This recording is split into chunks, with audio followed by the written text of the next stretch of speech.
Assalamualaikum warahmatullahi wabarakatuh. Alhamdulillahirabbil alamin wassalatu wassalamu ala rasulillahil karim wa ala alihi wa sahbihi ajma'in, amma ba'd. Fa ya rabbi shrah li sadri wa yassir li amri wahlul 'uqdatam min lisani yafqahu qawli. Allahumma faqihna fid din wa 'allimna at-ta'wil. Rabbana zidna 'ilman warzuqna fahman.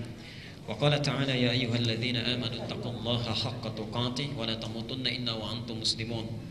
وقال يا أيها الناس اتقوا ربكم الذي خلقكم من نفس واحدة وخلق منها زوجها وبث منهما رجالا كثيرا ونساء واتقوا الله الذي تساءلون به والأرحام إن الله كان عليكم رقيبا. Bapak Ibu sekalian, ikhwah yang mulia, semoga Allah selalu memberikan rahmat dan magfirahnya pada kita semua. Kita awali pertemuan duha kali ini dengan bersyukur pada Allah Subhanahu wa taala. Alhamdulillah kita masih diberikan kesempatan, waktu dan diringankan langkah kita untuk hadir di majlis ilmu ini dalam rangka bertafaqquh fid din, memahami sebagian dari tuntunan agama Allah Subhanahu wa taala.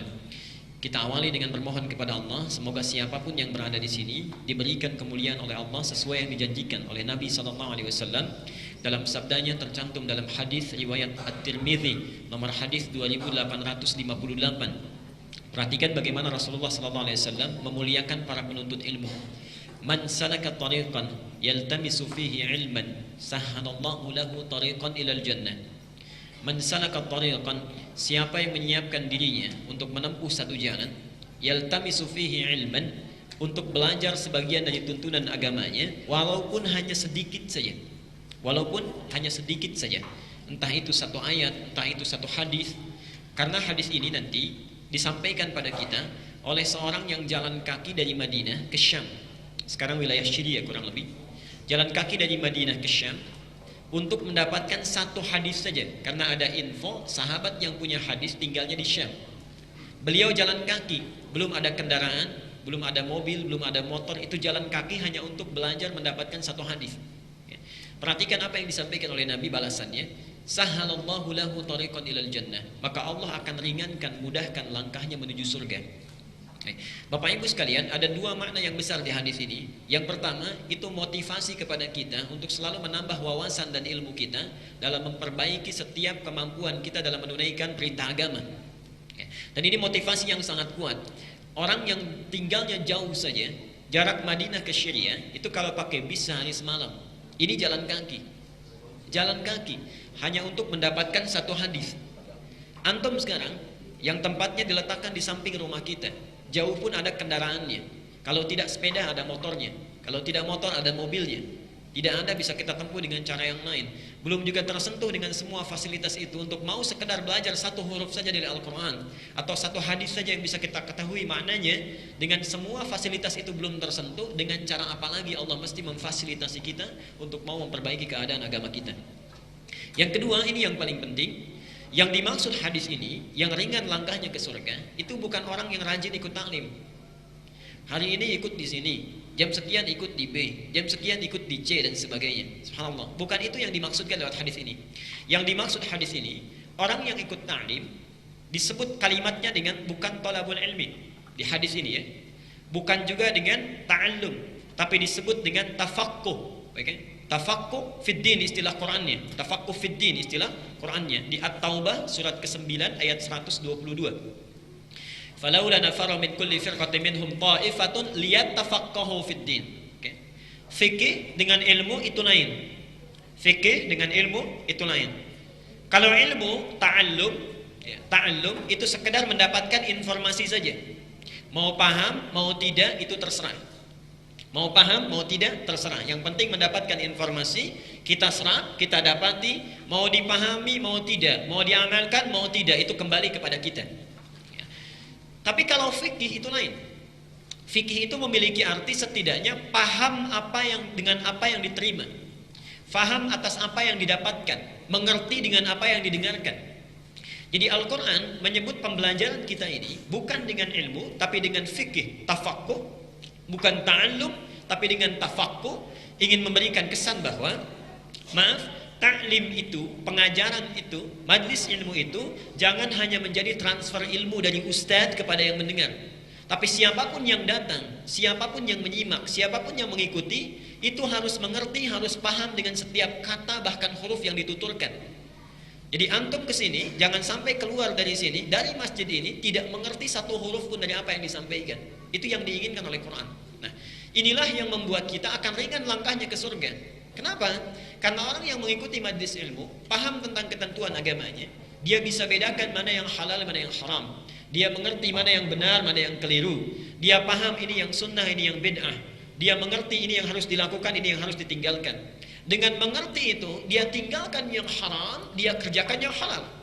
Ketika dia perbanyak yang benar, dia tinggalkan yang keliru, itu yang menjadikan langkahnya ringan menuju surga. Jadi kalau antum selama ini, mohon maaf, ikut taklim dimanapun, tapi sampai saat ini belum paham ini yang halal, ini yang haram, masih terjebak dalam syubhat, masih mengerjakan sesuatu yang dilarang, masih senang mengerjakan sesuatu yang harusnya ditinggalkan, berarti masih berat juga langkah kita menuju surganya Allah Subhanahu wa Ta'ala.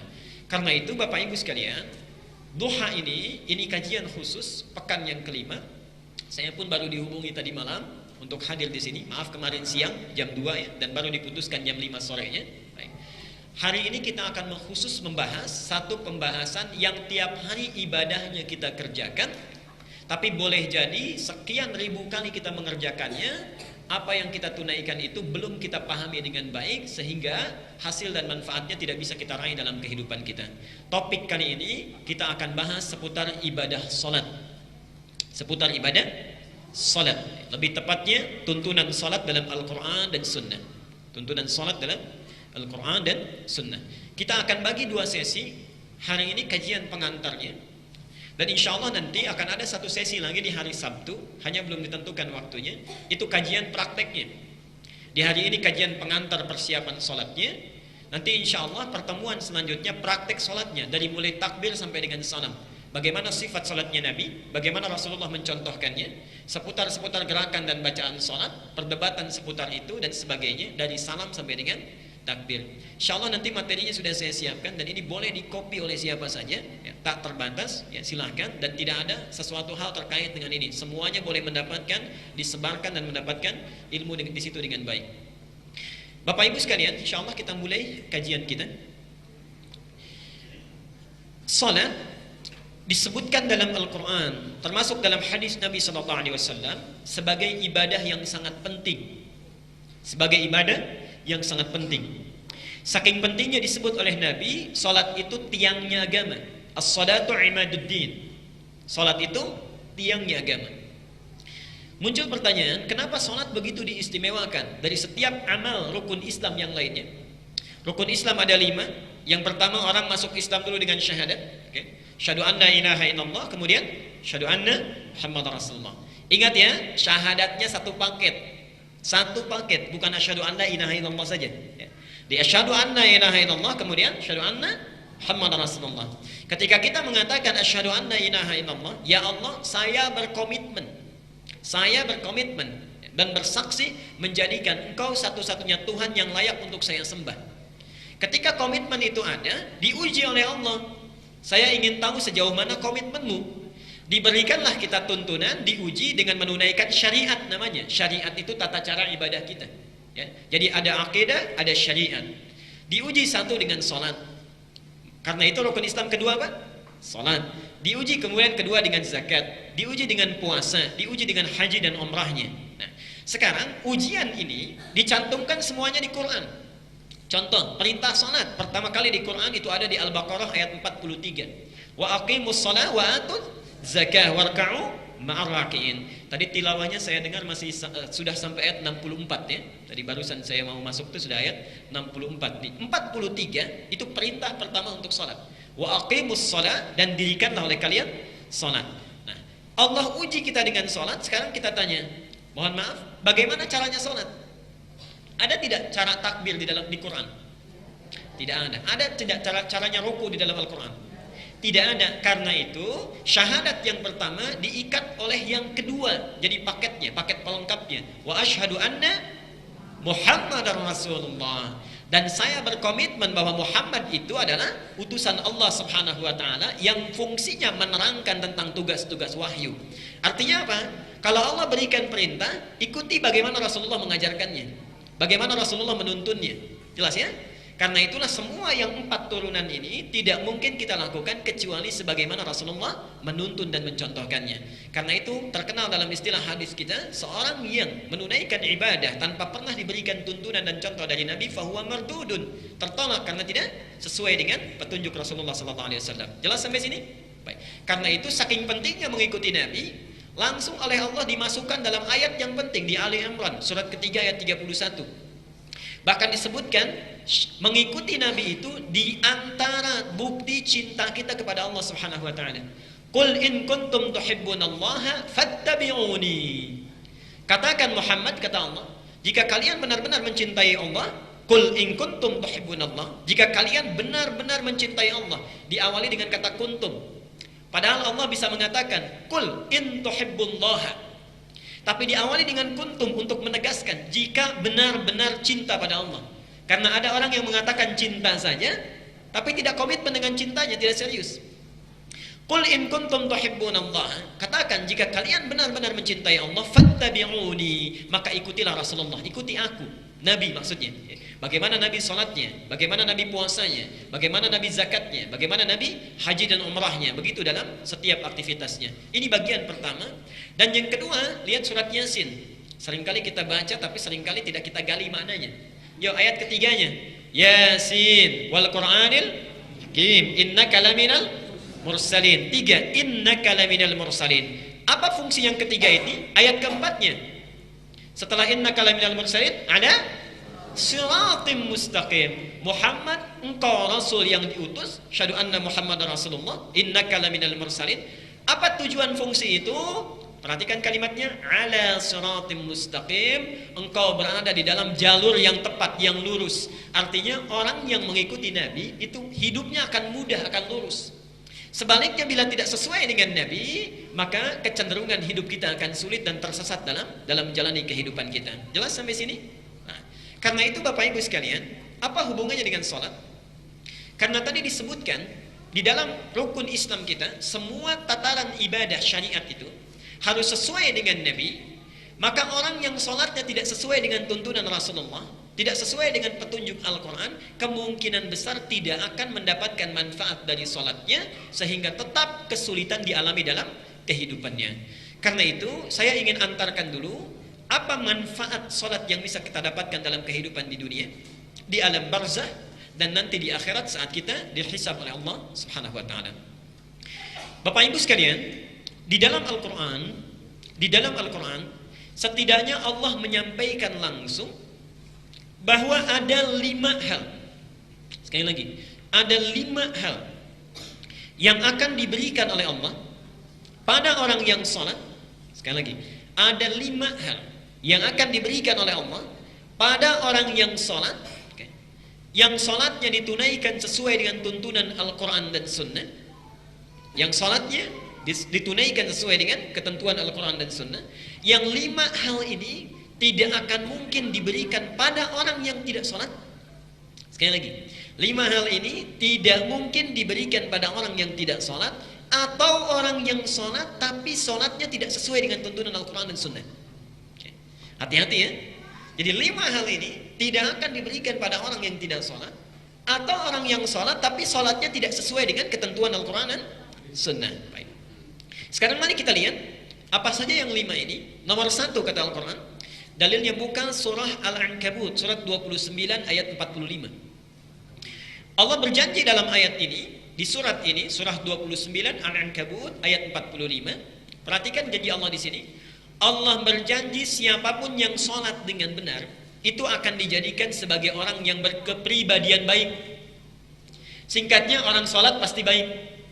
Inna sholata tanha anil fahsya'i wal munkar.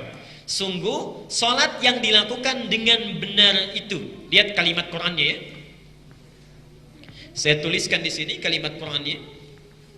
Jadi Bapak Ibu sekalian, di dalam bahasa Arab itu ada yang menggunakan alif lam, ada yang tidak menggunakan alif lam.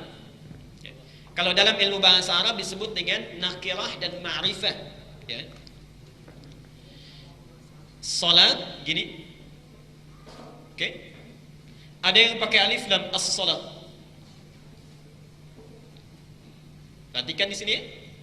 Kalau kalimatnya tidak menggunakan alif lam, ini disebut dalam ilmu bahasa Arab dengan kalimat nakirah. Maknanya umum, bebas, umum. Jadi kalau Allah menyebutkan tidak pakai alif lam, inna sholat, artinya sholat bagaimana saja. Mau sesuai Nabi, mau tidak sesuai Nabi, mau khusyuk, mau tidak, mau paham, mau tidak. Nah, itu maksudnya. Tapi kalau digunakan alif lam, itu bukan sholat yang biasa, sholat yang khusus, ma'rifah. Kalau dalam bahasa Inggris itu seperti artikel the dalam bahasa Inggrisnya, the car, mobil, the car, mobil itu, tidak yang lain. As-sholat bukan sholat biasa, sholat seperti yang dituntunkan oleh Al-Quran, dipraktekkan oleh Nabi SAW. Jadi orang yang sholatnya benar, ini ada alif lam di sini. Hati-hati, karena itu belajar ilmu Quran itu penting Bapak Ibu ya. Kalau kita cuma baca terjemahan, ini tidak didapatkan. Bukan sholat biasa, sholat yang benar, dipelajari ilmunya dengan baik, itu pasti akan menjadikan satu orang ini pasti jadi orang baik. Sumber kejelekan yang menjadikan seseorang menjadi buruk perilakunya itu cuma dua, tidak ada yang lain. Yang satu disebut dengan fahsya, yang kedua disebut dengan mungkar. Tidak ada yang lain kecuali dua ini. Fahsya adalah keburukan yang ditolak oleh nurani, ya, ditolak oleh nurani kita. Bentuknya bisa banyak, umumnya kepada sesuatu yang kotor. Gosip itu fahsya, gibah itu fahsya, pornografi itu fahsya, porno aksi itu fahsya, okay? Membicarakan hal-hal yang buruk itu fahsya. Maaf, selama ini ribuan kali kita sholat, berapa kali seringnya dengar gosip? Orang sholat seharusnya menjauhkan dia dari fahsya. Kalau selama ini kita sholat tapi masih senang membicarakan orang lain, senang melihat kejelekan orang lain, senang mendengar tentang keburukan orang lain, berarti ada sesuatu yang belum sempurna dalam sholat kita. Jelas di sini? Satu. Yang kedua, mungkar. Mungkar itu sesuatu yang diingkari oleh hati kita. Bohong itu mungkar, mencuri itu mungkar, berselisih itu mungkar, bertengkar itu mungkar, okay? Korupsi itu mungkar. Jadi kalau ada orang sholat tapi masih senang berbohong, orang sholat masih gemar berselisih, orang sholat masih senangnya bertengkar, sukanya mencuri, mohon maaf, ada yang korupsi dan sebagainya, berarti ada yang salah dengan sholatnya. Jelas ya? Karena itulah Nabi menyampaikan, bila Anda mempunyai anak usia 7 tahun, yang pertama diajari adalah sholatnya. Kenapa? Kalau sholatnya sudah bagus, pasti anak itu tumbuh menjadi anak yang baik. Itu rahasianya di sana. Jadi kalau dididik sholatnya benar, sebagaimana Nabi mencontohkannya, pasti tumbuh jadi anak baik. Kalau 10 tahun gak mau sholat juga diapakan? Sudah salah lagi. Dikit-dikit main pukul aja gitu ya. Katanya mau ikut sunnah Nabi. Saya gak pernah tuh baca sirah Nabawi ada Nabi memukul anaknya. Baik ya?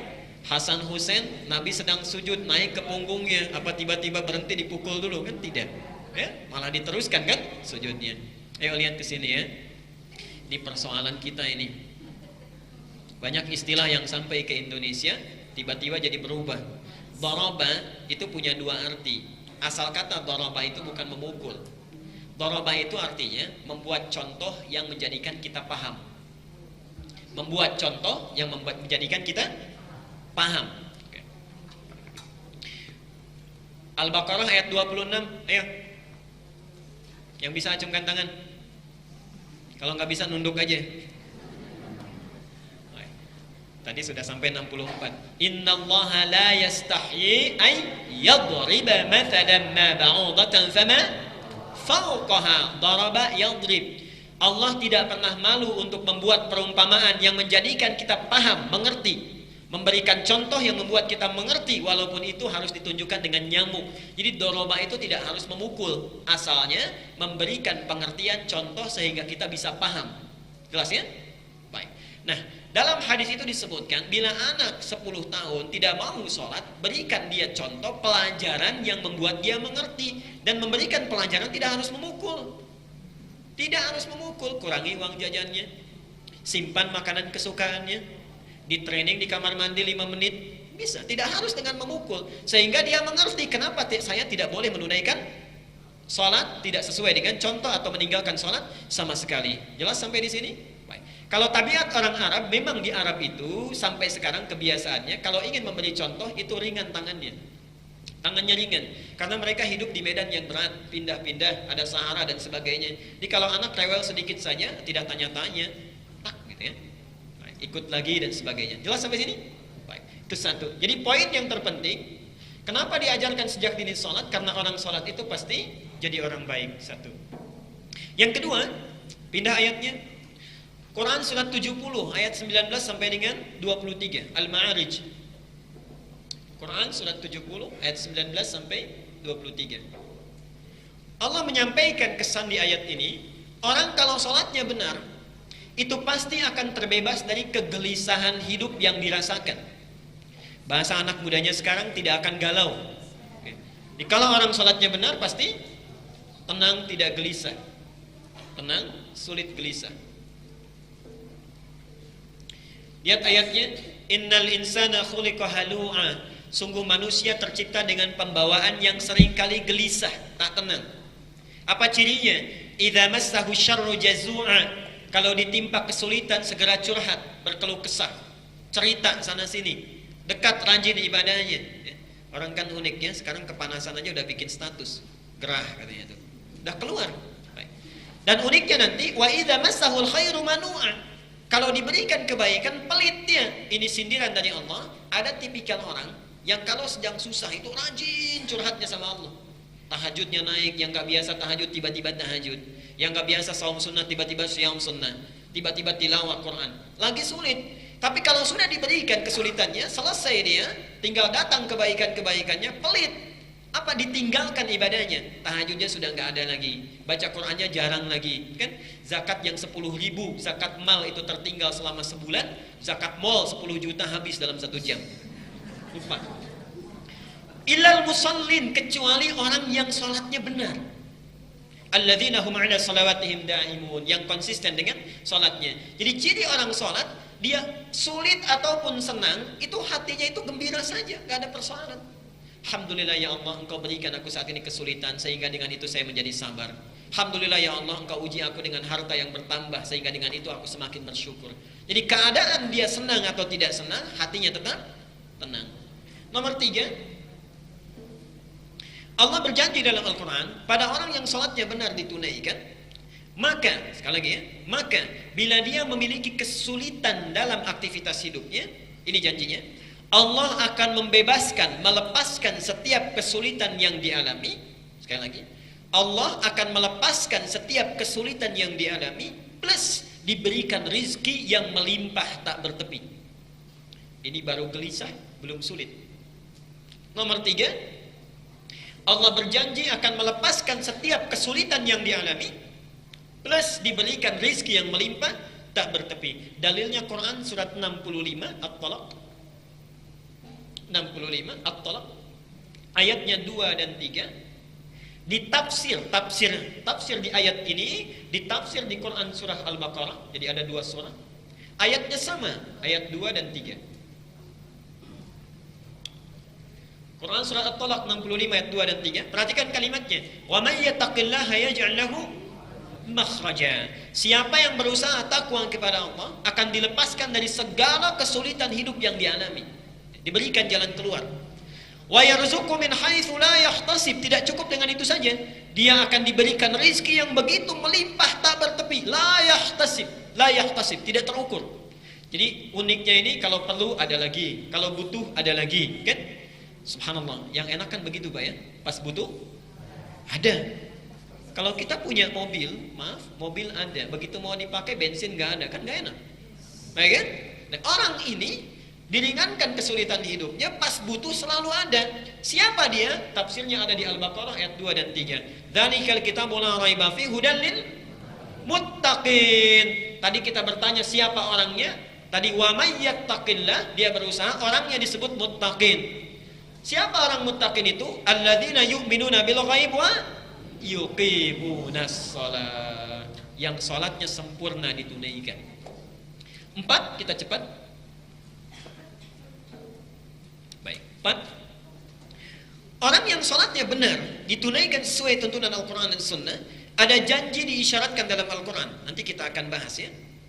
Allah berjanji dalam Al-Quran, bila dia meminta dalam sholat, maka doanya akan segera terkabul. Bila dia meminta dalam sholat, nanti kita akan bahas ada 4 keadaan dibolehkan kita meminta, dan hadisnya qudsi, bahkan langsung turun ayat Qurannya. Bila dia meminta dalam sholat, maka akan langsung segera dikabulkan permohonannya. Dalil contohnya itu ada di Quran surat 3. Surat apa? Ali Imran, bukan Al Imran tapi Ali Imran. Quran surat 3 ayat 38 dan 39. Surat 3 ayat 38 sampai 39. Saya mau tanya sebentar. Suami istri menikah, sudah puluhan tahun belum punya keturunan. Suaminya sudah sepuh, sudah beruban, fisiknya sudah lemah. Mohon maaf, ibunya, istrinya itu sudah divonis monofos dan mandul. Saya tanya secara medis dan klinis, mungkin tidak punya keturunan? Tidak mungkin. Perhatikan apa yang dilakukan suaminya. Bangun beliau, masuk ke mihrabnya, kemudian menunaikan sholat. Saat berdirinya, belum selesai sholatnya, saat berdirinya memohon kepada Allah untuk diberikan karunia keturunan. Perhatikan kalimat Qurannya. Hunalika da'a Zakaria rabbah. Di mihrabnya Zakaria, Nabi Zakaria bermohon kepada Allah. Qala rabbi habli min ladunka dzurriyyatan thayyibah. Duhai Allah, saya sudah berikhtiar kemana-mana tidak dapat keturunan. Sekarang saya memohon darimu saja. Innaka sami'ud du'a, sungguh engkau yang mengabulkan dan mendengar setiap doa.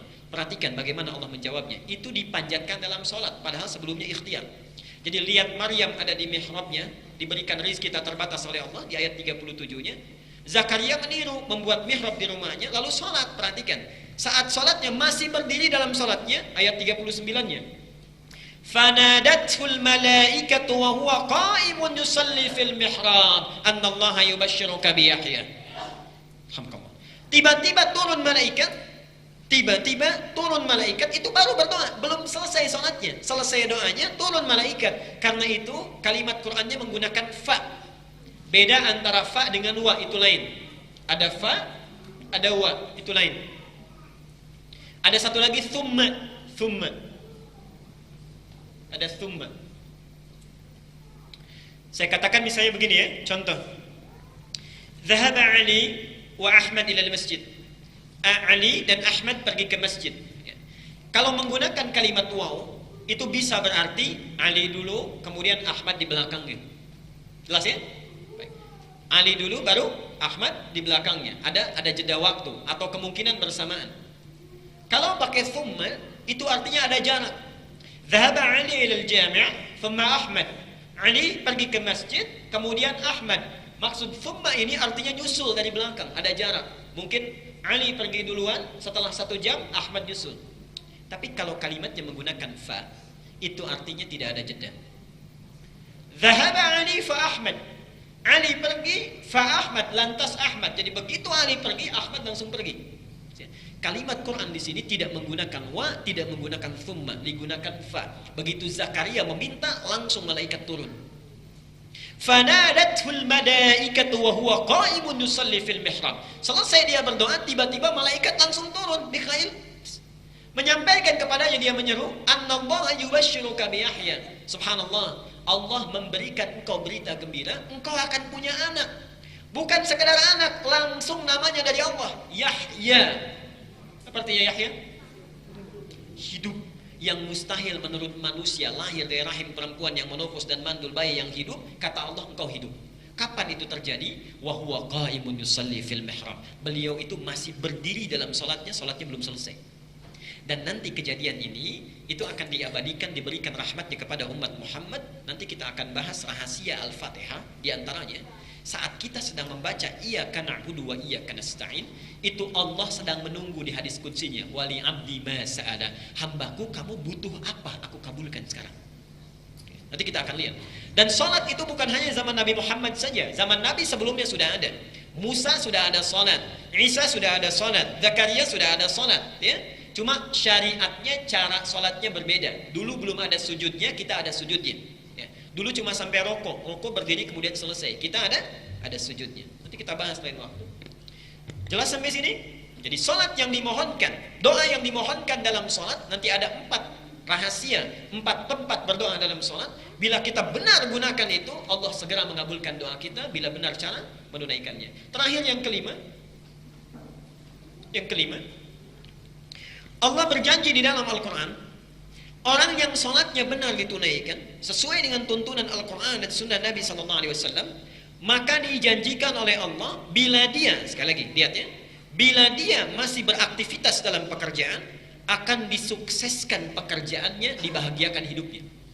Sukses dan bahagia.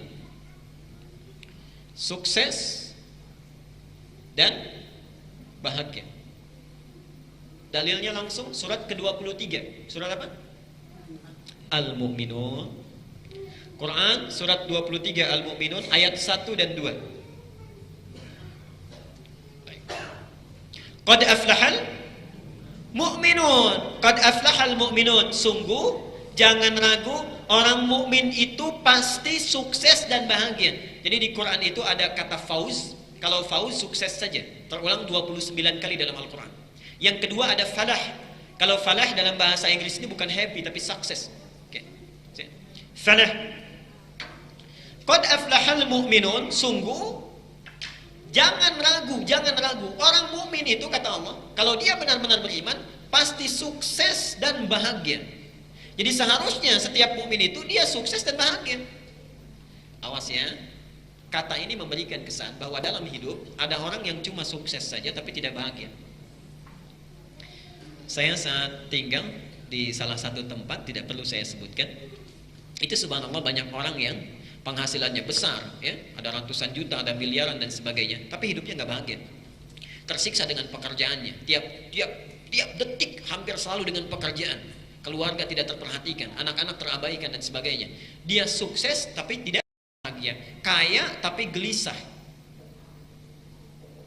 Sebaliknya, ada orang-orang yang tinggal di pelosok desa. Oke.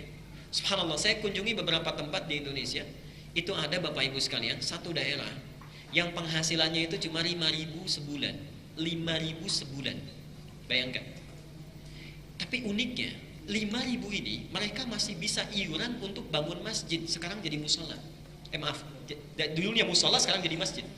5.000 ini masih bisa iuran untuk bangun musola, sekarang jadi masjid. 5.000 sebulan. Dan hidupnya luar biasa. Kalau mereka ingin bandeng, ada bandeng. Ingin mangga, musim mangga ada mangga. Jadi ada aja dan tidak pernah mengeluh, jarang mengeluh. Jadi barangkali hidupnya bahagia, menurut orang tidak terlalu sukses. Bahagia tapi miskin misal. Saya berikan satu pertanyaannya, pilih, nggak ada yang ketiga. Ingin kaya tapi gelisah atau miskin tapi tenang? Nggak ada yang ketiga.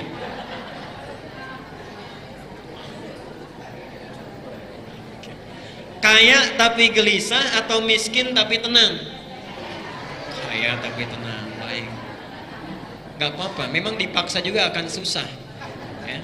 Karena rumus psikologinya begitu. Di antara dua pilihan yang sulit, pilih yang ketiga.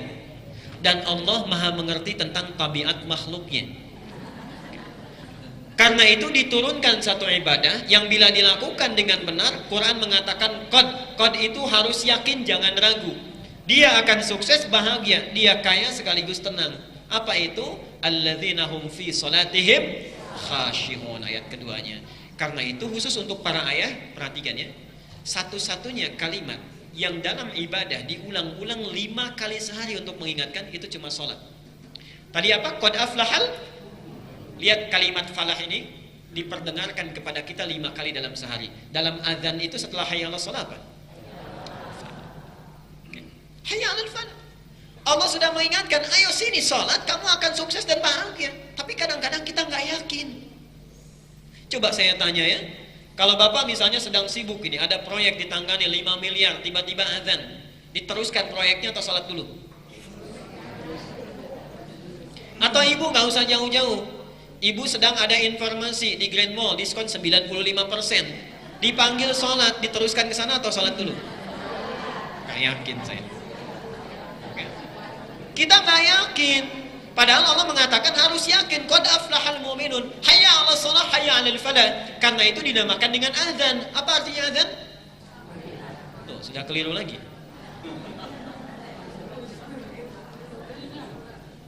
Panggilan itu bahasa fikih. Adzan itu secara bahasa itu artinya telinga. Oh.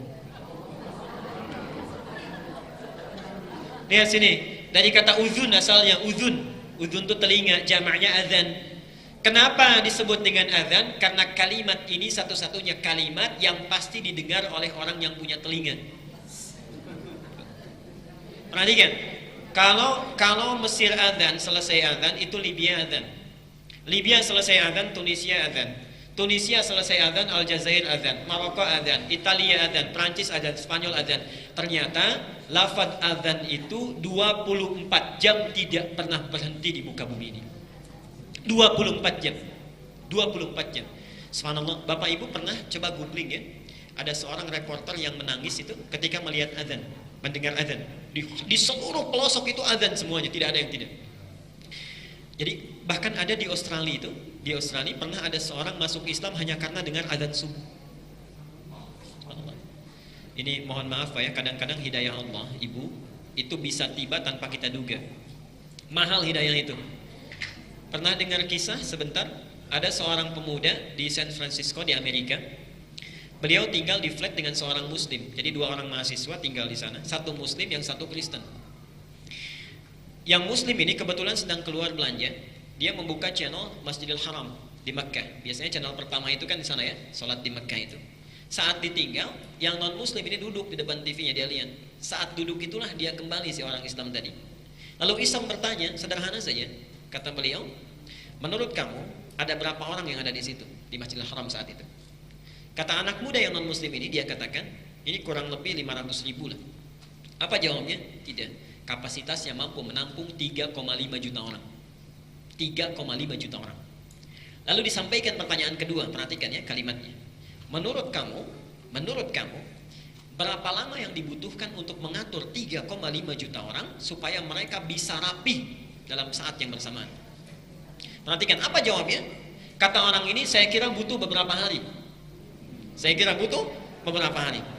Lihat kalimat si anak muda ini. Saya akan tunjukkan padamu, kurang dari 1 menit 3,5 juta orang semuanya akan rapi.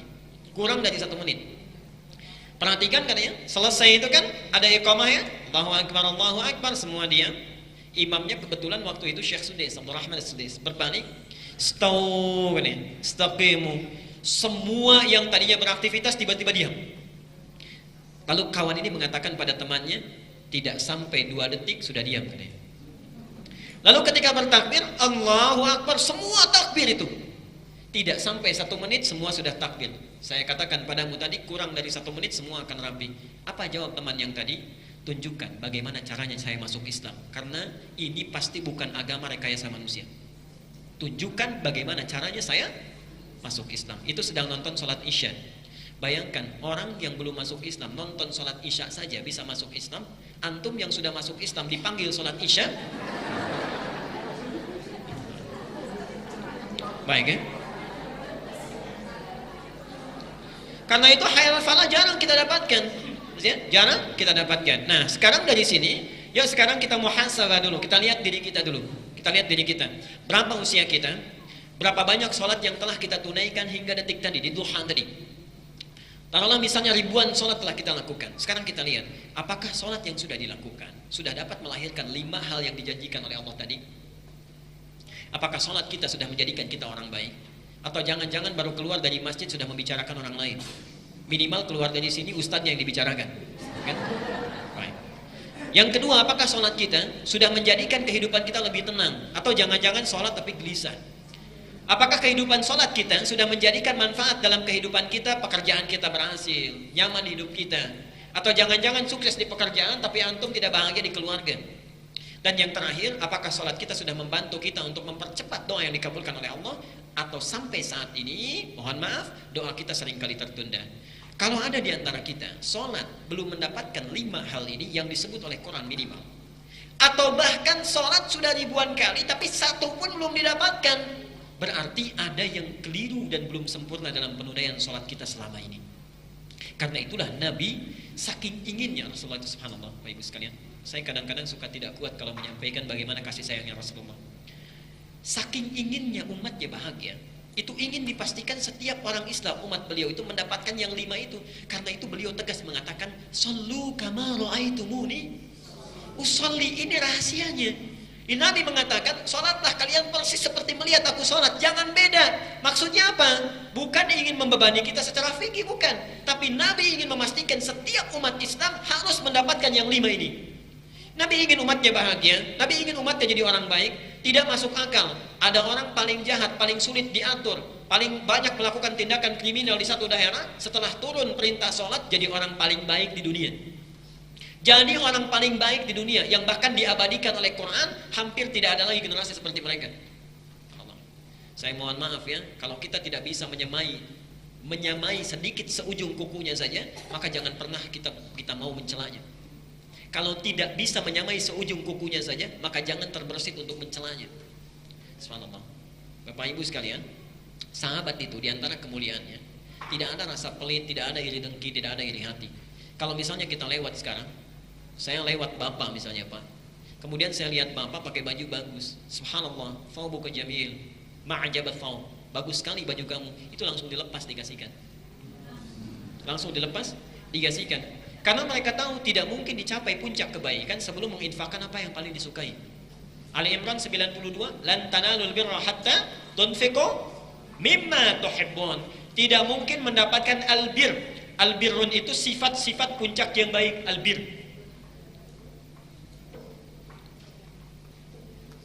Sifat-sifat yang baik.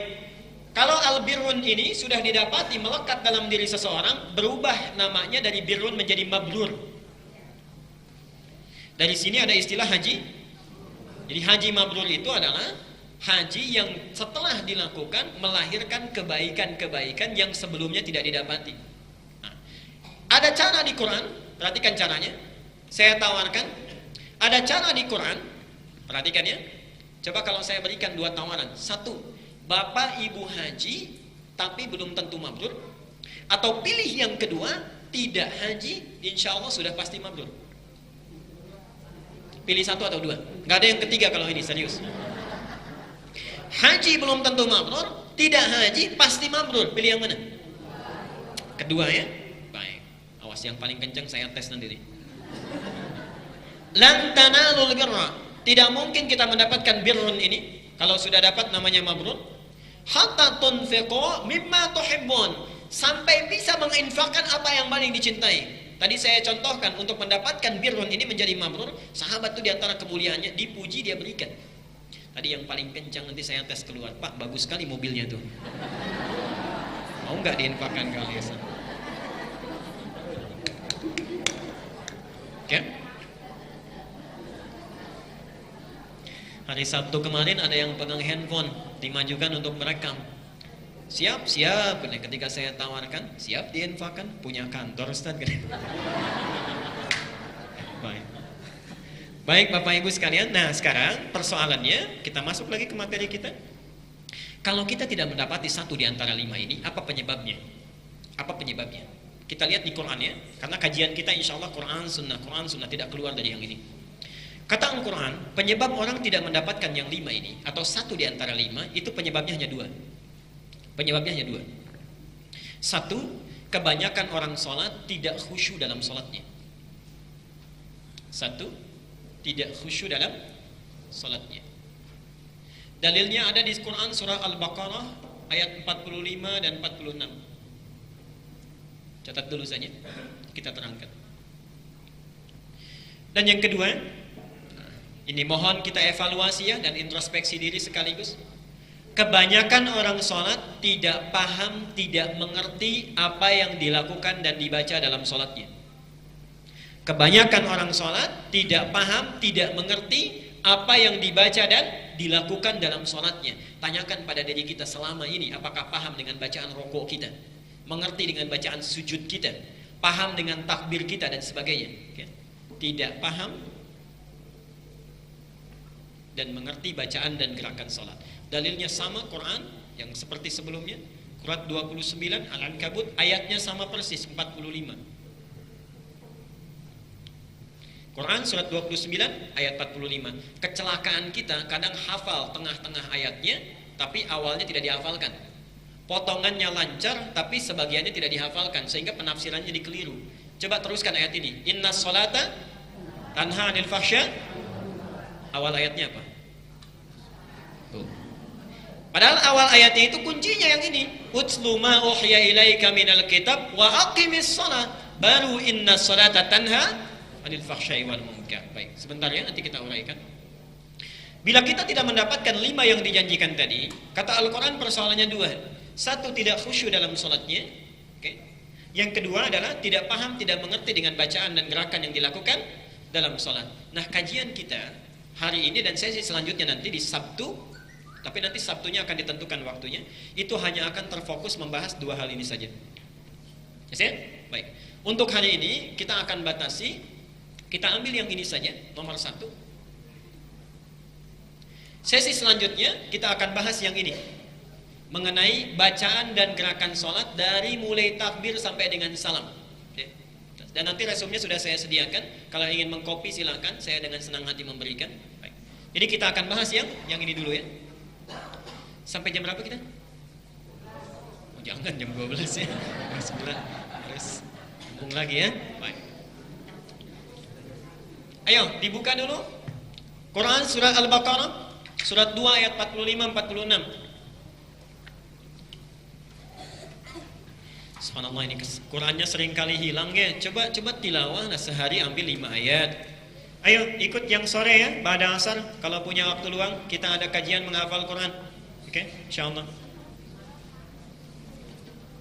Quran surat 2 Al-Baqarah 45. Wasta'inu bisabri wassalah. Saya tulis dulu. Wa innaha lakabiratun illa 'alal khashi'in.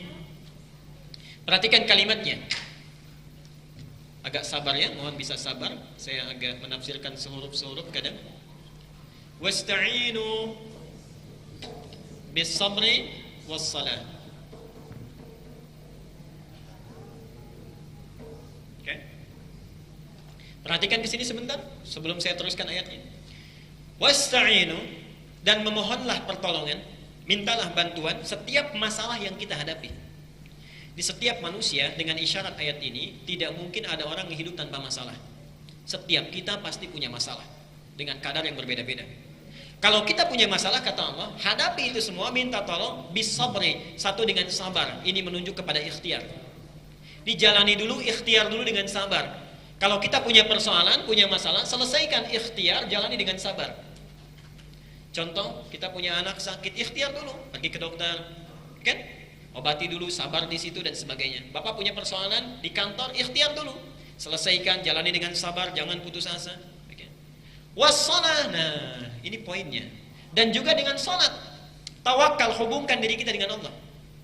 Jadi nanti ada ayat di Quran yang memberikan isyarat bahwa dalam salat kita boleh meminta kepada Allah untuk mengatasi masalah yang sedang kita hadapi. Dan nanti kita akan bacakan ada hadis qudsinya yang langsung turun. Baca ini, ta'inu di Al-Fatihah setelah Malik Yaumiddin apa? Iyyaka na'budu wa iyyaka nasta'in. Ini perintahnya, cara memintanya nasta'in. Karena itu ketika kita selesai membaca iyyaka na'budu wa iyyaka nasta'in, hadis qudsiynya turun. Hadza baini wa baina 'abdi wa li 'abdi ma sa'ala. Ini komitmen antara aku dengan hambaku. Hambaku, sekarang engkau mau minta apa? Allah sudah menawarkan itu. Nanti kita akan bahas. Poin kita sekarang, kata Allah, dan kalau punya persoalan, hadapi dengan ikhtiar, kemudian tawakal pada Allah dengan salat.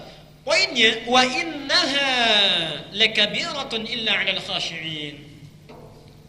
Wa innaha, la pakai la tu, lakabiratun illa 'alal khashi'in. Perhatikan ke sini. Wa innaha, dan sungguh salat itu. Tadi dimintakan oleh Allah, minta tolong melalui apa? Sabar, satu, yang kedua salat. Tapi ketika Allah membandingkan keduanya, sabarnya dihilangkan, tersisa salatnya. Wa innaha, dan sungguh salat itu sabarnya hilang. Lakabiratun, sangat berat, sangat sulit dilakukan. Saya ingin tanya, sabar susah tidak? Sulit tidak? Sulit, tapi kalau dibandingkan dengan salat, lebih sulit salat. Sabar itu tidak mudah, Pak. Karena itu dalam kaidah akhlak, sabar itu tidak ada batasnya. Tidak ada batasnya. Sepanjang kita hidup, maka disitulah mesti bersabar. Jadi kalau ada yang mengatakan hilang batas kesabaran saya, itu ingin cepat pulang tandanya. Jadi nggak ada batasnya. Tapi di ayat ini disandingkan dengan sholat, dibuang sabarnya. Kata Allah, saking ingin menguatkan ditambah la. La itu harfut taukid, untuk menguatkan. Sholat itu benar-benar tidak mudah, sangat sulit. Nah, Bapak Ibu sekalian, penting diketahui, dalam ibadah kita ada dua ibadah yang memiliki kesulitan yang unik. Tingkat kesulitan yang unik. Yang pertama, yang nomor 2 dulu, itu adalah baca Al-Quran. Baca Al-Quran itu punya keunikan, tingkat kesulitannya. Satu, uniknya orang tidak pernah ada yang bosan baca Quran. Tidak ada yang bosan. Bapak bosan baca Al-Fatihah? Enggak. Tapi kalau dibaca, cepat ngantuk. Gak percaya silakan. Buka oleh kita, ya. Subhanallah, itu 15 menit sudah begini. Begitu ada ping gitu kan, di status BBM, WhatsApp dan sebagainya bisa segar lagi itu. Di Quran itu bisa sulit. Nah, tapi ada yang lebih hebat kesulitannya dibandingkan Quran.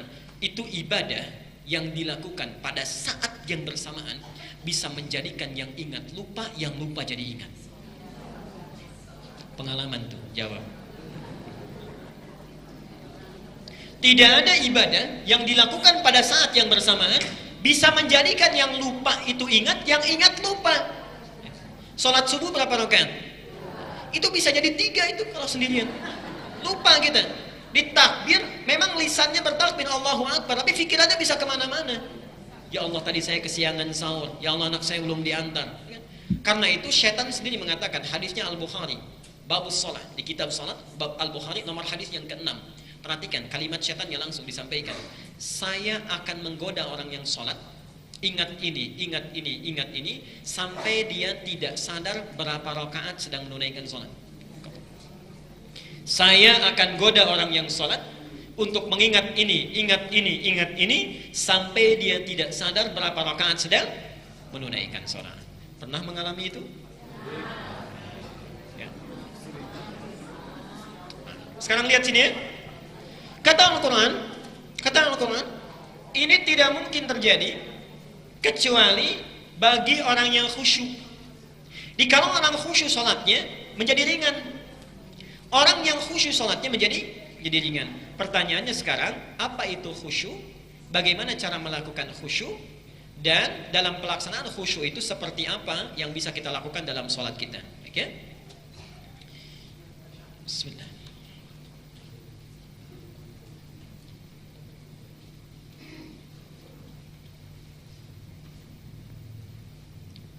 Kenapa tidak ada yang mencari pahala ya? Baik.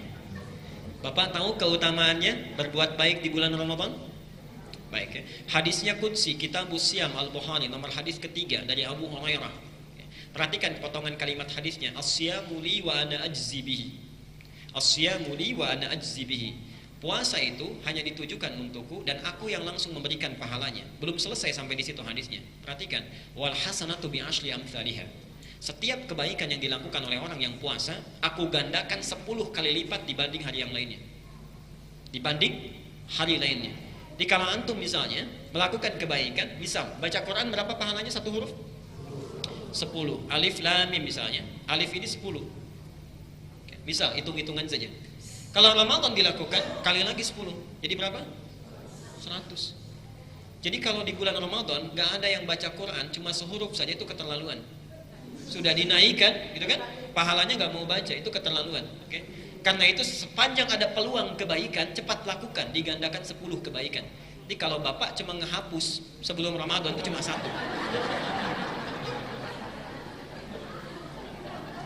Ya? Subhanallah.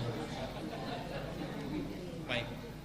Kemarin ada yang sampai 3 kali gitu ya menghapusnya itu. Ya teruskan dulu khusyuk.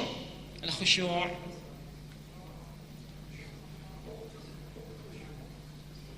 Apa itu khusyuk? Apa itu khusyuk? Fokus, sungguh-sungguh. Ada lagi yang lain? Konsentrasi. Kita selama ini sering keliru memahami sesuatu itu. Khusyuk itu bukan fokus, bukan konsentrasi, bukan serius. Kalau khusyuk diartikan konsentrasi, tidak ada yang mampu sholat dengan khusyuk. Bahkan Nabi pun tidak akan khusyuk. Karena pernah satu kali Rasulullah sujud, Hasan Husain naik ke pundaknya. Karena tahu Hasan Husain itu naik, dilamakan sujudnya sengaja untuk menyamankan mereka bermain. Kalau khusyuk diartikan fokus, konsentrasi, berarti Nabi saat itu sedang tidak konsen. Jelas ya? Baik. Nah, khusyuk itu bukan fokus, bukan konsentrasi. Khusyuk itu diterjemahkan dalam bahasa Arabnya dengan arti at-tawadhu' wal khudu' atau al-khudu' wat tawadhu'. Al-khudu' wat tawadhu'. Sudah bertambah kosakata bahasa Arabnya? Kosakatanya sudah bertambah? Ingat setiap pertemuan dengan saya selalu ada kosakata ya? Insyaallah. Ayo, malu pada anak-anak di Arab tuh, kecil-kecil sudah bisa bahasa Arab. Antum sudah 60 tahun juga masih belum bisa aja. Ya. Teruskan dulu, bagaimana paham Quran? Al-khudu' wat tawadhu'. Al-khudu' itu artinya kepasrahan total. Pasrahan total. Khudu'. Wat tawadhu', tawadhu' itu kerendahan hati. Jadi khusyuk itu adalah kepasrahan jiwa dan raga secara total yang disertai dengan sifat kerendahan hati. Kepasrahan jiwa dan raga secara total yang disertai dengan sifat kerendahan hati. Definisinya dulu. Bagaimana dalam hal prakteknya?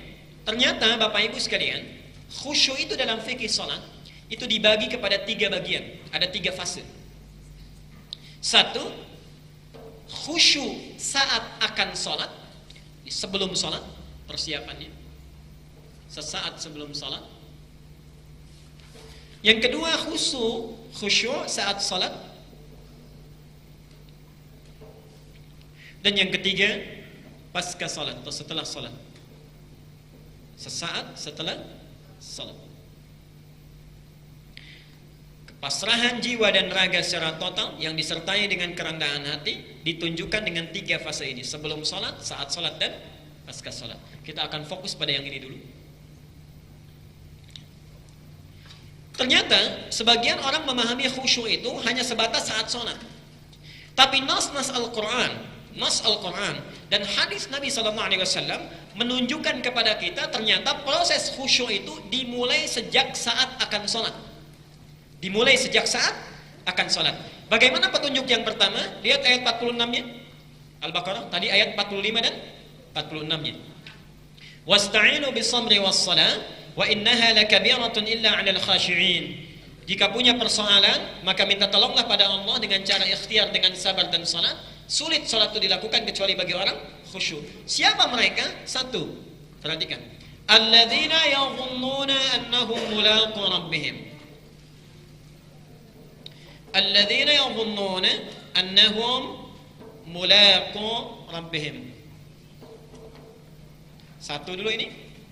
Kedua, wa annahum ilaihi raji'un. Ayat 46. Perhatikan sini. Orang khusyuk itu siapa mereka? Alladzina yadhunnuna, yaitu orang-orang yang sebelum sholat, bukan saat sholat. Orang-orang yang sebelum sholat, yadhunnuna, dia telah sangat merasakan annahum mulaqu rabbihim, dia akan bertemu menghadap kepada Tuhannya.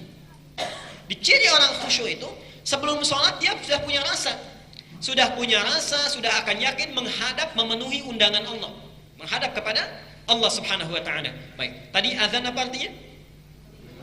Baik, telinga secara bahasa ya, didengar oleh kita. Secara fikihnya panggilan Allah untuk menghadap kepadanya. Nah, orang khusyuk itu saat dia akan sholat ditunaikan, mendengar panggilan itu, dia sudah merasa, oh sekarang sudah diundang oleh Allah. Oke, sudah diundang oleh Allah. Nah, sekarang saya tanya pada Bapak Ibu sekalian, sekarang jam 9 lewat 2 menit.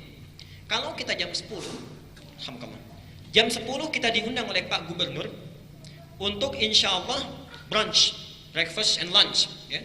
Nanti, nggak sekarang puasa ya, membawa bekal brunch misalnya, baik. Dikasih sembako, diundang sekaligus audiensi. Kira-kira pakai baju kayak gini atau ganti? Naikkan tawarannya, diundang presiden. Jam 12 di Istana Negara. Kita akan berangkat. Ganti seperti ini atau gini saja? Ganti baju. Pakai minyak wangi. Kalau perlu 5 meter sebelum datang sudah tercium. Kan? Dan jangan lupa bawa proposal yang belum tentu dikabulkan.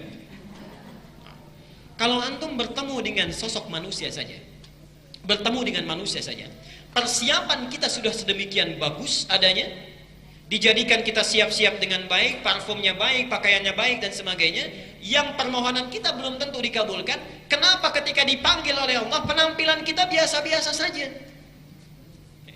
Karena itulah ciri orang khusyuk ketika dipanggil oleh Allah. Apa persiapannya? 1. Al-A'raf ayat 31. Quran surat 7 ayat 31. Ya bani Adam khudhu zinatakum 'inda kulli masjid. Wahai anak cucu Adam, setiap engkau mau ke masjid, dalam konteks ini mau salat, setiap mau salat kenakan pakaian terbaikmu. Khudhu zinatakum, subhanallah, diundang Allah. Diundang Allah. Diundang oleh Allah, akan dikabulkan permintaan kita, dimaafkan kalau salah, diampuni kalau berdosa, dan subhanallah sehari minimal diundang 5 kali. Ada nggak bupati ngundang kita sehari 5 kali? Nggak ada. Allah mengundang kita sehari 5 kali, ingin mengabulkan setiap permohonan kita, ingin memaafkan kita, mengampuni setiap dosa kita. Hadisnya berlaku, salat antara satu dengan yang lainnya bisa menjadi kafarat antara dosa-dosa yang dilakukan di antara itu. Hadis riwayat Muslim nomor hadis 233. Jelas di situ. Oke. Sekarang kita sudah diundang, kata Al-Qur'an langsung ini, setiap memenuhi undangan Allah, ya bani Adam, wahai anak cucu Adam, khudhu zinatakum, kenakan pakaian terbaikmu inda kulli masjid, setiap akan memenuhi undangan Allah Subhanahu wa taala, khususnya di masjid. Jelas sampai sini? Jadi orang khusyuk itu dari pakaiannya udah kelihatan. Kalau bapak tidak percaya, ibu tidak percaya, silahkan mulai keluar dari sini saat akan sholat zuhur, penampilan kita bedakan. Antum pakaiannya ganti dengan bagus, kenakan minyak wangi yang baik misalnya, itu akan lain sholatnya. Ya Allah, saya katakan akan lain sholatnya. Rasakan akan bertemu dengan Allah Subhanahu Wa Taala. Saya kalau pulang dari sini hari Ahad, lewat ke satu tempat itu seringkali menangis Pak Ibu. Orang untuk musyrik saja di hari Ahad itu pakaiannya bagus-bagus. Pakai batik, ibunya pakai kebaya, anaknya dibawain mainan, dikuncir 2, dikepang jalan-jalan kan, itu mau musyrik. Antum sudah diberikan nikmat Islam, sudah dekat dengan Allah, dipanggil penampilan biasa-biasa saja. Kadang-kadang maaf ya, main bola dengan sholat pakaiannya sama, jalan-jalan dengan sholat pakaiannya sama, kadang-kadang bergambar, malaikatnya juga bingung, di depan Sule, belakang Ayu Ting Ting, gimana maunya tuh. Subhanallah, mohon maaf ya. Jadi ingin memberi gambaran kita itu tidak adil. Kalau meminta ingin cepat, tapi kalau dipanggil begitu-gitu saja. Karena itu penampilan itu terkait erat dengan doa. Nanti di Al-Baqarah 186 itu kata Allah, doa itu seharusnya kalau diminta langsung dikabulkan. Wa idza sa'alaka 'ibadi 'anni fa inni qarib. Kalau hambaku mencari-cari aku sangat dekat. Biasanya kalau orang cari Allah ingin apa? Punya kebutuhan. Oke. Makanya langsung ayatnya, ujibu da'watad da'i idza da'ani. Kalau dia punya kebutuhan, saat minta langsung dikabulkan. Pertanyaannya, kenapa kita kalau meminta jarang sekali kadang-kadang langsung dikabulkan? Falyastajibuli. Syarat kalau ingin cepat dikabulkan doa, respon seruan Allah dengan cara terbaik. Kadang-kadang kita merespon dengan cara yang kurang elok. Ini bagian pertama. Kenakan pakaian terbaik, subhanallah, karena kita akan menghadap kepada Allah Subhanahu wa taala. Imam Malik rahimahullah, itu jangankan mau sholat, ingin memberikan fatwa membaca hadis, itu mandi dulu, pakai kenakan jubah yang paling bagus, pakai minyak wewangian dan sebagainya ya. Kalau di jalan ditanya tentang hadis, itu nggak akan jawab sebelum wudu dulu. Wudu pakai pakaian terbaik. Kenapa? Beliau menyampaikan, saya ketika menyampaikan hadis seolah-olah merasakan bersama Rasulullah dan mempertanggungjawabkan perkataan saya. Apalagi bertemu dengan Allah.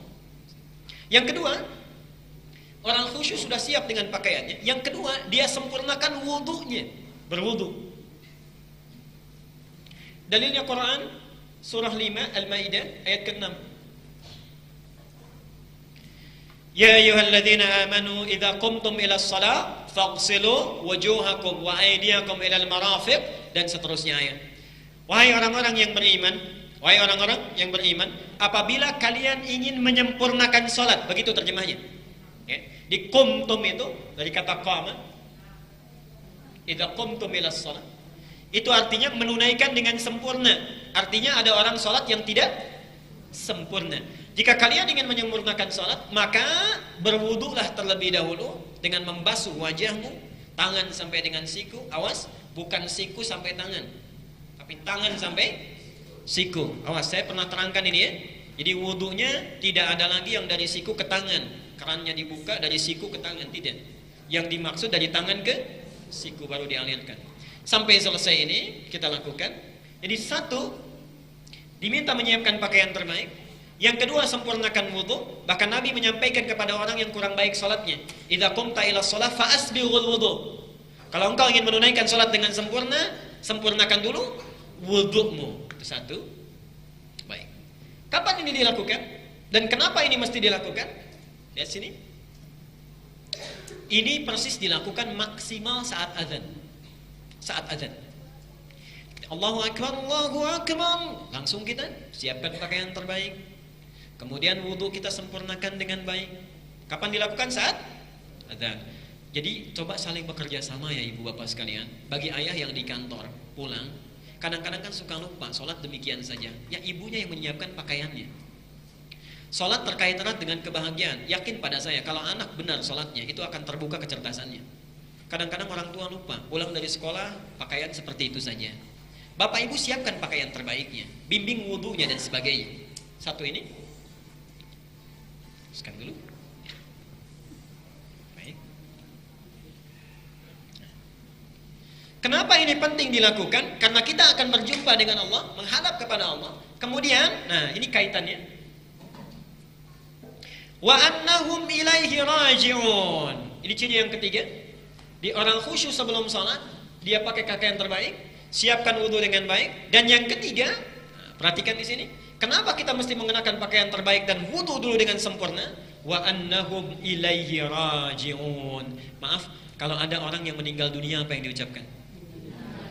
Wa inna ilaihi raji'un. Dan dia merasakan, barangkali ketika dia memenuhi undangan Allah, dia akan dipanggil untuk selamanya. Dia akan dipanggil untuk selamanya. Ada yang namanya di sini Andi. Mudah-mudahan tidak ada. Kalau ada maksud saya akan saya ganti. Oke. Pak Andi sudah dipanggil Allah. Apa artinya? Meninggal. Antum dipanggil Allah 5 kali sehari. Dan kita tidak tahu kapan kita akan pulang. Ada yang tahu kapan akan meninggal? Tidak ada. Setiap hari 5 kali kita diingatkan, dipanggil oleh Allah. Barangkali panggilan itu menjadikan panggilan terakhir dalam kehidupan kita. Dan tidak ada cara pulang yang paling indah kecuali saat ingat dengan Allah. Salat, sujud dia meninggal. Salat saat tersambung dengan Allah Subhanahu wa ta'ala. Kata Allah, perhatikan kalimatnya, orang khusyuk itu apa yang dilakukan? Dia yakin akan bertemu dengan Allah, siap-siap kenakan pakaian terbaik. Allah yang dituju.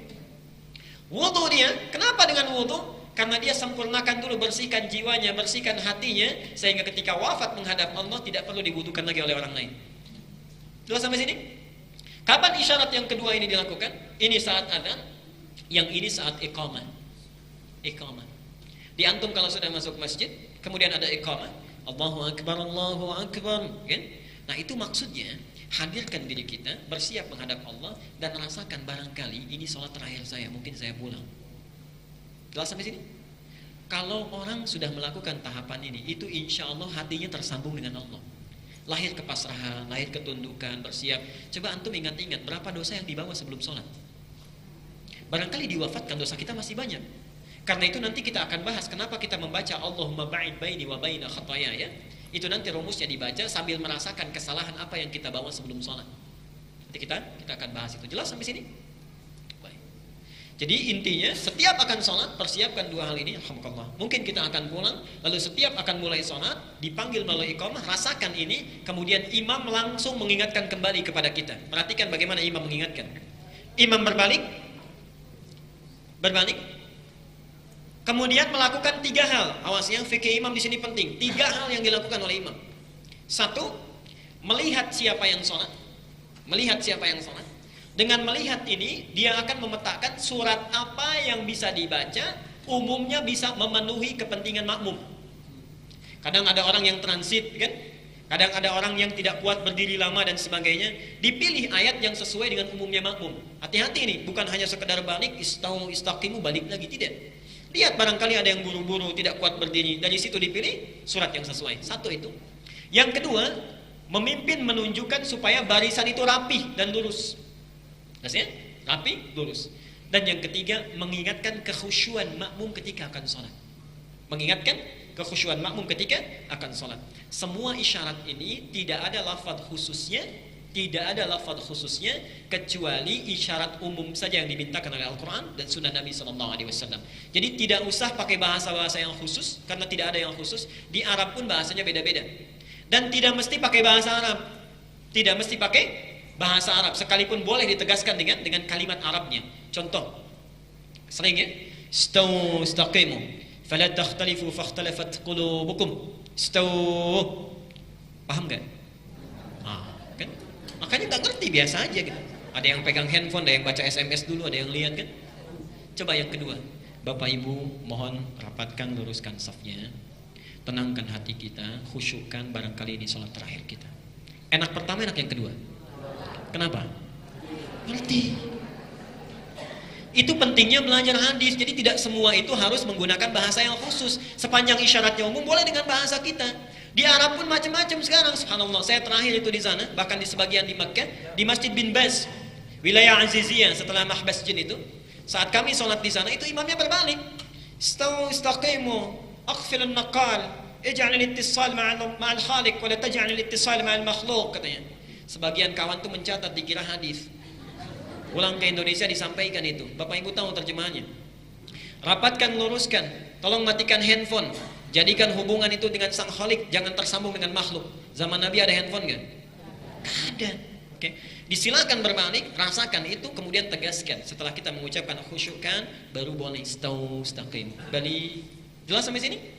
Baik. Alhamdulillah. Tiba saatnya Bapak Ibu mempraktekkan. Jadi kalau kita akan menunaikan sholat lagi, kalau kita ingin khusyuk mulai saat ini, persiapkan pakaian terbaik kita. Jadi pulang dari sini zuhur pakai apa? Pakaian terbaik, baiknya. Yang kedua, siapkan wudhu dengan sempurna. Saya telah pelajarkan ini, telah ajarkan tentang fikih wudhu. Ustadz yang lain telah menyempurnakan. Pelajari sempurnakan itu dan rasakan saat berwudhu, mungkin kita pulang. Dan terakhir, saat akan sholat kita menghadap kepada Allah Subhanahu Wa Taala, rasakan barangkali kita akan berpulang kepadanya. Hari ini mohon maaf saya tangguhkan dulu pertanyaannya ya, karena saya agak buru-buru. Nanti simpan di sesi selanjutnya. Nah, tapi saya akan teruskan dulu dengan satu hal yang sangat penting. Lanjutkan dulu sebentar tentang menyusun saf dalam sholat. Ini yang paling penting ya. Lihat ke sini. Ini saya majukan bagian pertama. Setelah semua siap, kan kita berdiri ya. Berdiri menghadap ke arah kiblat. Perhatikan ini. Tolong lihat ke layar di sini. Bapak Ibu sekalian, mohon dipastikan. Insya Allah saya nggak akan menulis Pak, jadi nggak dihapus pun nggak apa-apa. Mohon maaf Pak ya, nggak apa-apa. Supaya terus dicatat. Jazakallah khair. Insya Allah sesuatu amal yang direncanakan tertulis 1 pahala. Kalau dilakukan bertambah 1 pahala. Insya Allah tidak ada ikhlas-ikhlasannya. Berdiri, perhatikan. Ada 2 urutan di sini. 1 lihat bagian bawah, kedua bagian atas. Rapatkan, luruskan. Yang dirapatkan dan diluruskan itu bukan kaki bagian depan, tapi tumit kaki bagian belakang. Mohon bisa 3 orang berdiri di depan sini, boleh? Siapa saja, barangkali yang muda-muda. Bapak, alhamdulillah paling banyak bapak pahalanya hari ini. Sebelah sana Pak, supaya lebih senggang. 1 orang, 2 orang, 3 orang. Jazakallah khair. Kiblatnya ke sana Pak, hadapnya ke sana. Geser sedikit ke sebelah sana. Sekarang mohon Pak, rapatkan, luruskan. Perhatikan Bapak Ibu sekalian. Nah, Nabi SAW itu membuat garis dengan pedang di belakang. Dibuat garis dengan pedang. Lalu minta pada para sahabat, rapatkan, luruskan. Ingat, meniru sunnah itu harus dengan cerdas. Tidak ada ceritanya imam, oh sunnah Nabi bawa pedang, bawa golok di garis dulu, tidak ya. Ini sudah ada garisnya, masjid. Di karpet ini lihat garisnya, bagian belakang. Nah, yang dirapatkan, diluruskan, itu kaki bagian belakangnya, tumitnya. Lihat ke bawah Pak, bukan depannya. Sekarang Pak, tolong luruskan dulu kaki bagian depannya. Kaki bagian depan, jari-jarinya luruskan. Sudah? Lurus ya? Ibu bapak perhatikan sekarang. Sekarang yang lurus depannya, punggungnya lurus gak? Bergelombang ya sampai sana. Maaf karena ini tidak sampai. Bergelombang. Sekarang rapatkan, luruskan bagian belakang, Pak. Bagian belakang. Lihat ke bawah, garis di bawah tuh. Luruskan, segaris. Sudah lebih lurus? Lebih lurus ya dibandingkan yang tadi. Kenapa bisa demikian? Karena ukuran kaki bisa macam-macam. 35, 36, 37. Kalau yang depan diluruskan itu gak akan sama. Tapi kalau tumit diluruskan bagian belakang, hasilnya seperti itu. Dan bahu pun akan sejajar. Jelas sampai sini? Baik, itu bagian yang pertama. Sekarang lihat, bagaimana cara berdiri yang baik. Memang tidak ada ketentuan khususnya. Tidak ada ketentuan khususnya. Di hadis hanya disebutkan wastaqbilil qiblah, wastaqbilil qiblah. Dalam riwayat lain, tsumastaqbilil qiblah, menghadap ke arah kiblat. Jadi kalau kita berdiri begini pun sudah sepenuhnya ke kiblat, ini dipandang sudah menghadap kiblat. Tapi sebagian ulama punya ijtihad yang sangat baik sekali. Sebaiknya kaki kita kalau bisa depan dengan belakang tuh diluruskan gini. Oke, depan dengan belakang diluruskan.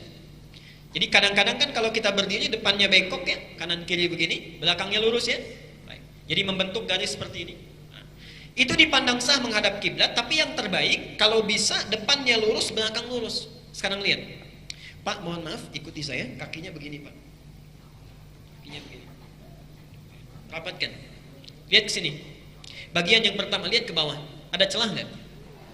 Ada ya? Ada celah di sini ya? Baik. Ketika terlihat celah di sini, hadis Bukhari-nya berlaku. Saya akan menggoda orang yang sholat sampai tidak ingat berapa rakaat dia sedang menunaikan sholat. Setan itu sekecil apapun celahnya dia akan masuk. Jelas ya? Nah, sekarang Pak ikuti saya. Rapatkan. Lurus depan belakang. Lurus dan rapatkan. Maaf ya, saya perbaiki. Lurus. Baik, nanti berdirinya akan kita ajarkan Sabtu yang akan datang. Ada celah nggak? Tidak ada celah sama sekali. Kelihatannya enak, rapi, lurus, dan tidak ada celah. Dan nanti kita akan pelajari bagaimana cara berdirinya supaya takbirnya juga nyaman. Di posisi sholat kalau benar hasilnya begini. Lurus, bahunya sejajar, enak, tidak ada celah, dan rasa sholatnya akan lain, kayaknya enak gitu. Ya. Jelas sampai sini? Baik. Sebentar Pak, duduk di sini saja. Di sini saja sebentar. Sekarang lihat ke sini supaya tidak capek Pak, di situ dulu saja. Jazakallahu khair. Tolong dicatat DKM Masjid 3 pertama ini dapat buku yang pertama nanti insyaallah. Ya, itu asli Pak insyaallah. Belum insyaallah. Pintar aja Ibu kalau jawab ya. Lihat sekarang posisi imam dan makmum. Kalau sudah jelas berdirinya, sekarang imam makmum ada di mana? Lihat sini, nanti kita praktekkan dengan ini untuk memperjelas. Nomor satu, saya tidak bawa sinar ya, diperhatikan saja. Nomor satu, yang hitam itu imamnya. Kalau imamnya laki-laki, makmumnya laki-laki, maka tolong berdiri imam sebelah kiri, makmum sebelah kanan.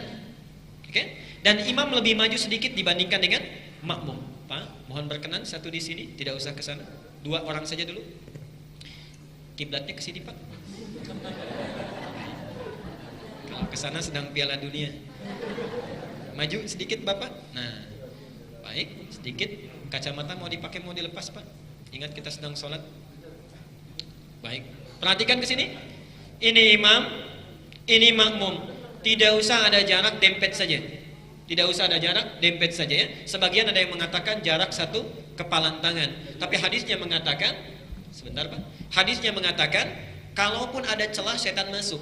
Khusus untuk laki-laki dan laki-laki, maka ini imam, ini makmum, imam sedikit lebih maju. Itu sudah saya sebutkan hadisnya apa, kemudian juga dalilnya apa, terjemahnya apa. Jelas sampai sini? Baik, nanti bisa di-copy. Kalau muncul 1 lagi atau 2 orang lagi, lihat nomor 2, imam 1 orang, makmum 3 orang misalnya, 2 orang atau lebih. Bapak maju. Pak, mohon berkenan. 1 lagi, 3 orang supaya sesuai dengan gambar. 1 orang lagi. Tidak ada yang mau punya buku. Alhamdulillah, Pak keduluan. Geser sini Pak. Terserah Bapak mau kemana, terserah, silakan. Nah, sudah? Baik, Bapak Ibu tolong perhatikan. Imam di sini 1. Bagaimana posisi makmum? Maka membentuk keseimbangan. Oke. 1 di belakang berdiri, ini berdiri di kanan, ini berdiri di kiri. Kalau datang lagi misalnya 1 orang, silakan siapa? Bapak, silakan Mbak De, mau kemana?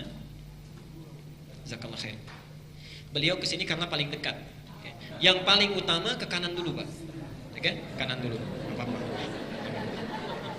Jazakallahu khair. Baik ya. Datang satu lagi, siapa? Silakan, Pak. Baik. Kalau salah nggak dapat buku. Gini ya, sudah jelas?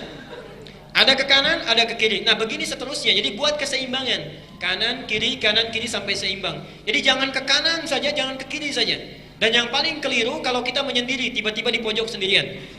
Awas ya, itu tidak dihitung jamaah. Yang memisahkan diri dari jamaah tidak dihitung dengan jamaah. Jelas sampai sini? Baik. Pak, tolong semuanya duduk di sini saja supaya tidak capek. Sekarang posisi nomor 3. Ibu, tolong fokus para ibu.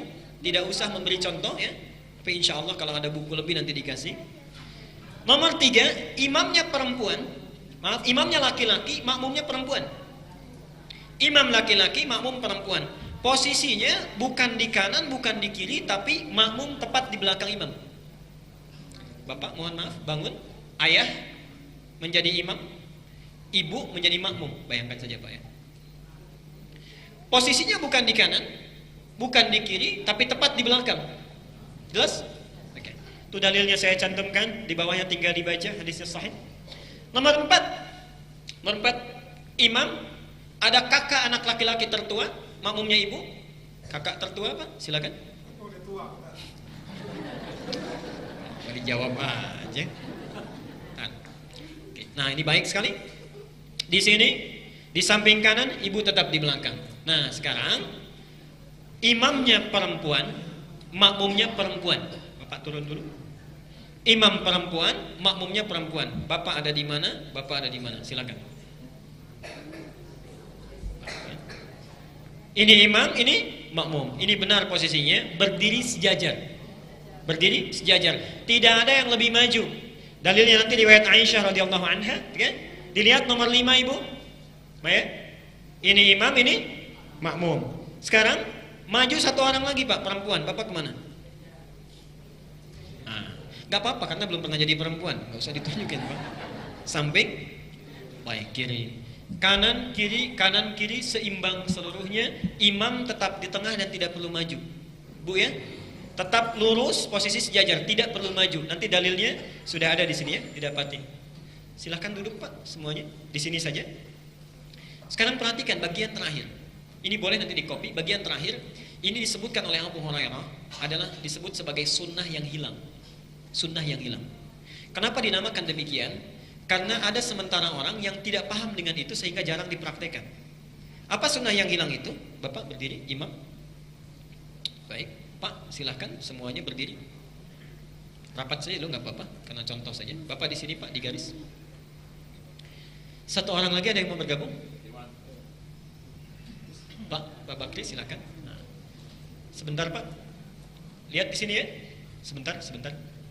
Anggap ini sudah penuh satu baris. Sudah penuh. Bapak kemana? Silakan, Pak. Tidak usah dikasih tahu, Pak. Jangan dengarkan alladzi yuwaswisu fi sudurin nas. Okay. Pak, di sana sudah penuh, Pak. Baik. Ini sudah penuh satu baris, Bapak ke belakang. Ini sudah tepat, tapi ada satu sunnah yang jarang dipraktikkan. Kalau ini sudah penuh, Bapak cuma sendirian, maka diantara sunnah terbaik, lihat, tepuk yang ini. Oke? Bapak nggak usah balik karena sedang sholat. Saat ditepuk, Bapak mundur. Rapatkan di sini, Pak. Baik. Bapak bergeser. Jelas ya? Setelah ini bergeser, ada masuk satu lagi, baru masuknya ke sana. Yang kosong. Jelas sampai di sini? Ini sunnah yang jarang dipraktekkan, tapi saya sarankan sekalipun dipraktekkan hanya bagi orang yang telah tahu fikihnya. Oke? Karena pernah kejadian di satu negara itu praktek sunnah. Jadi ini ditepuk, begitu ini mundur, dia yang maju ke sini. Itu pernah rame itu ya. Baik, tolong dicatat, Pak, nanti didaftarkan ya pada Ustadz Yusuf supaya dicatat. Silakan, Pak, boleh duduk di tempat masing-masing.